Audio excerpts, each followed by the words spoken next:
Want to know how to implement run-length encoding compression in Java? So run-length encoding is a simple way compression technique that works based on strings with repeated characters. The idea is to replace consecutive repeating characters with the character itself, followed by the number of times it repeats. So for example, if we take 3a, 2b, 1c and 4d's, the output become a3, b2, c1 and d3. So here's how it works. So in this code, we have simply looped through the string character by the character while keeping the count of repeats. If the next character is the same, we increase the count.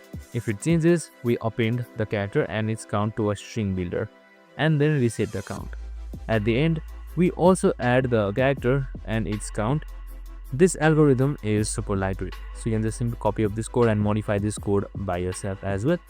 So this algorithm is lightweight and which avoids using complex libraries and is a fundamental concept in data compression. And that's it. It's simple yet powerful for demonstrating how redundancy works. I hope this video helped.